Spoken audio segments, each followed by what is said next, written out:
บัตรปัญญาครูพันศาสตร์ดีซีนี่มันก็สมุนแพรเวทบ้างวิชาแสงสว่างซึ่งสมุนแพรเนี่ยเขาวิชาสิบเนาะนี่วิชาสิบจะเป็นมีลงยาว18 เซนติเมตรทุกลงในหน้าโดยมีหน้าเบื้องเทือนออกมันเลิกจากหน้า60 เซนติเมตรเพียงแค่นี้เต็งกับเป็นฝุ่นอันนึงถ้าเอาเบื้องซื้อลงไปเอาได้เห็นฝุ่นนี้นักขึ้นไปพวกก็เท่าใด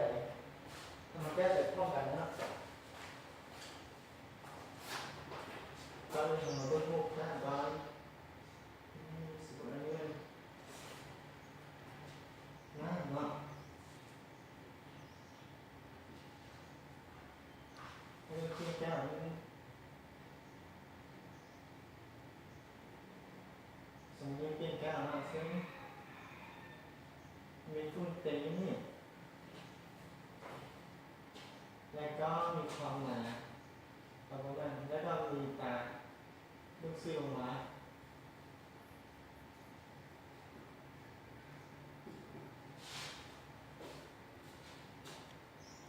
แสงนี่จะออกจากเลือดทุ่งหาตา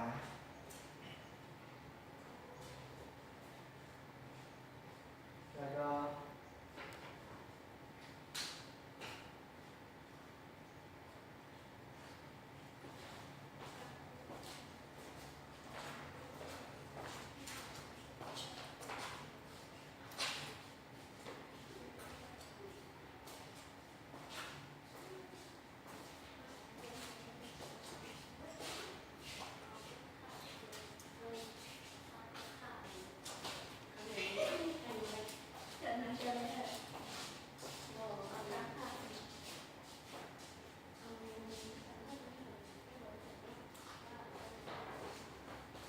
วันนี้เรามา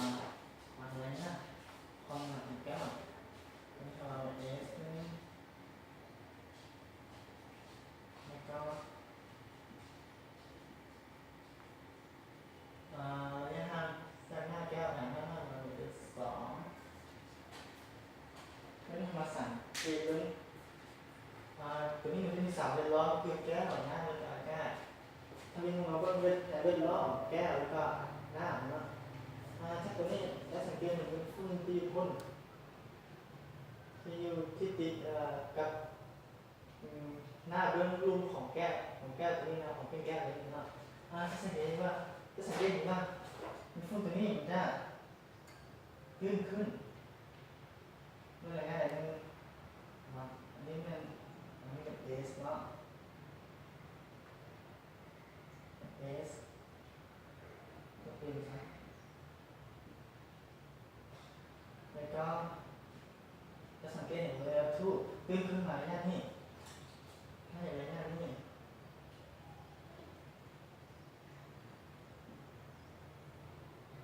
เอสผูกขีดแล้วก็ในหน้านี้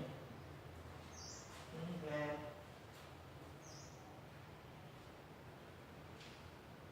เอส2 ขีดนะ แล้วก็พอมาสังเกตถ้าเป็นรอบหน้าหาอากาศเนาะจะสังเกตเห็นว่าสายตาที่จะเพิ่งเห็นเป็นแก้วตัวนี้ยักขึ้นไปถึงยักขึ้นไปประมาณนี้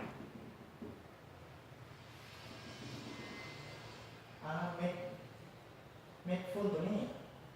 มันเขาจะเห็นตื้นขึ้นไปในเพียงแก้วนะใช่เม็ดฝุ่นก็จะตื้นขึ้นมานี่ฉะนั้นอะไรเนี่ยที่ให้ตรงนี้มัน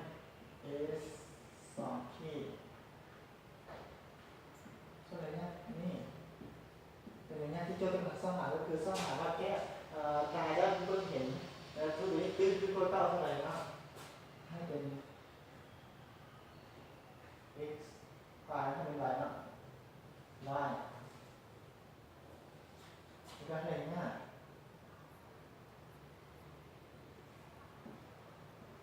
นี่เป็น s ขีดถ้าอย่างนั้นนี่ s เป็น2เป็น3เปอร์เซ็นต์ตัวให้หูละให้หู ให้ห้องความหนาของแก้วก็คือ S S นึงเท่ากับ18ซนติเมตรแล้วก็ความลึกหรือว่าหน้าเทิงหน้าเบื้องเทิงของแก้วนี่ลึกจากม่าน6ซนติเมตรก็คือ S 2เท่ากับ6ซนติเมตรซึ่งรู้สึกว่าไงซอกก็คือซอกตรงนี้ซอกได้เท่าไหร่มาแก้ตรงกันเนาะ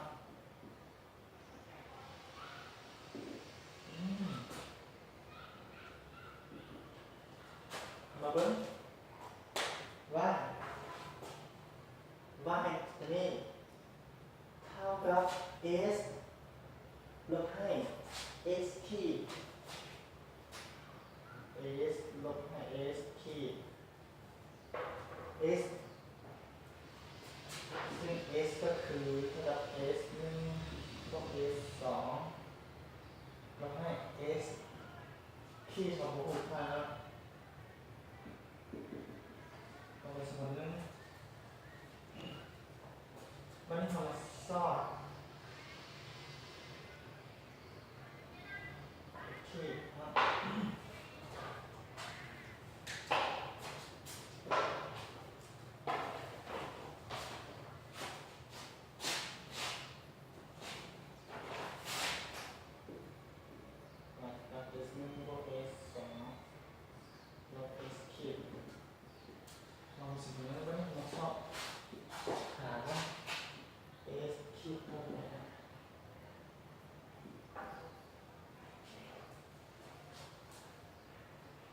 ถ้าพวกได้เลยนะ S ขีดเท่ากับ S ขีดคือหน้าที่เนาะมันยากเท่ากับ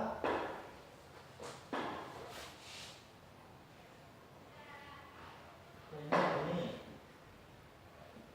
ลบออกระยะตรงนี้ก็คือตัวนี้ระยะตรงนี้ระยะตรงนี้เท่ากับระยะตรงนี้พวกให้ระยะตรงนี้ก็คือเท่ากับตัวนี้นะ S 2ขีดบวกให้ตัวนี้ก็คือความหนาแก้วนี้ S 1แล้วก็ลบให้ระยะนี้พอมาสังเกตระยะนี้ก็คือเบื้องเชิงของต้นแก้วในหางแนวทู่ก็คือในนี้เบื้องเชิงของต้นแก้วในหางแนวทู่ก็คือ S 1 2ขีด S 1 2ขีด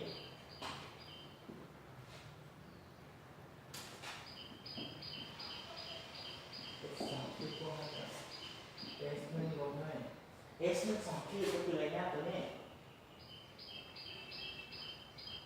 S 1 2ขีดจะเท่ากับระยะS 1นี่เราให้กับระยะ S 1ขีดถ้าตัวนี้เราเรียกว่า S เท่ากับ S 2ขีดตัวนี้ S 1ลบไปสุดท้ายก็เหลือ S 1ขีดนี่เราจะสมมติ2นี่แหละขอบอขอบค่า S 1ขีด S 2ขีด S 2 S 1ขีด S 2ขีดเนาะ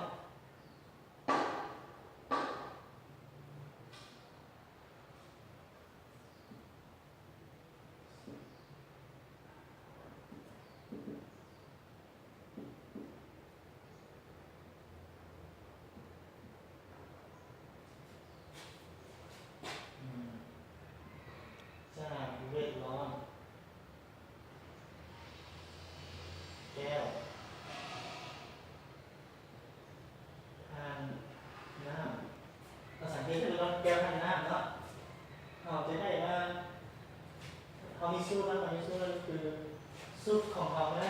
S คิดว่า S เท่ากับ S 2ส่วนเป็น1เนาะถ้าสูตรตัวนี้มันสูตรโตที่ยังทำงานขัดแย้งหรือว่าพอเราต้นแค่ตัวดิ่งของเขา S ขีดตัวนี้แค่ตัวดิ่งของเขาคือ S 1ขีดส่วน S ของเขาก็คือ S 1ของเขาเป็น2 N 1คือกันคือ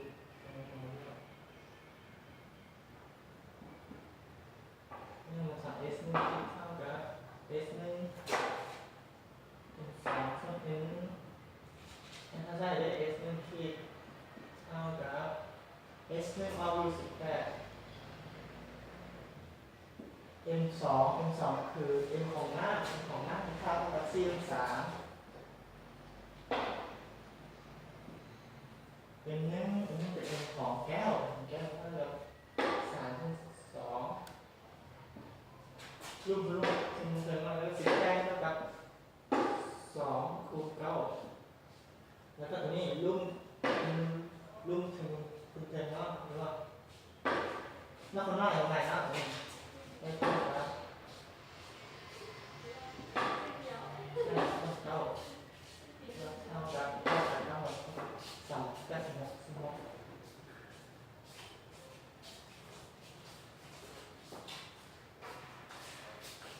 มันหมด S ขีดแล้ว S 1ขีดแล้วเราจะมาสอบ S 2ขีด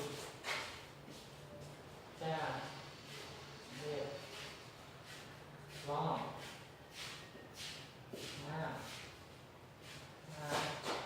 อากาศ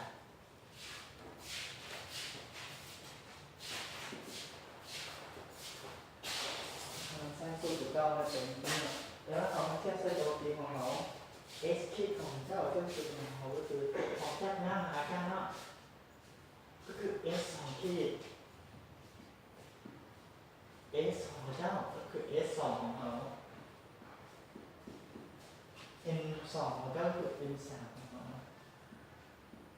แล้วก็ N 1ของเจ้าคือ N 2ของเขาแล้วนี่ของ S 2ขีดเท่ากับ S 2ส่วนกับ N 3คูณ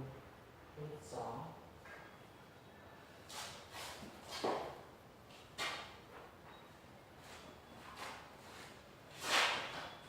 ราคาเซ่และ S 2ขีดเท่ากับ N 2ก็คือ6ตัว S 2คือ6เนาะตัว N 3 N 3เป็นเรื่องของอากาศหรือว่าอัตราส่วนอากาศเท่ากับ1 N 2คืออัตราส่วนหน้าคือ4 N 3ตัวนี้คุณที่เห็นเป็นเท่ากับตัวนี้เป็น2 N 3เนาะแล้วก็3คูณที่เห็นนี้3 4แล้ว2คูณ2ตัวนี้ตัวนี้มันการใช้เลยลบ9ส่วน2ลบ4 5วันนี้เราก็มาแทนค่า S 1ติดเท่ากับ16และ S 2ติดเท่ากับ4.5ใส่สิ่งของตัวที่2เนาะได้ S คิดเท่ากับตัวนี้พวกผิดอ่ะ S 2ขีด S 1ขีดเท่ากับ S 2ขีดแม่4.5ตัวนี้คือ16เท่ากับ3.5วันนี้ของแทน S ขีดเท่ากับ3.5ใส่เป็นหมู่ที่จะได้สูตรเรื่องของนะy เท่ากับ S 1บวก S 2บวกออก S ขีดนะเท่ากับ S 1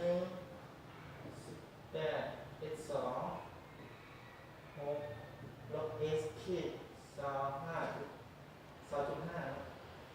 ที่จะได้ y เท่ากับเป็นพวกนี้เอา24ลบ3.5เอาอยู่3.5เป็นไงนะไม่ขอได้คำตอบนะคำตอบนะy เท่ากับ3.5นะจะเป็นไงนะสมมติว่าที่30เราเขียนเท่านี้เข้าใจ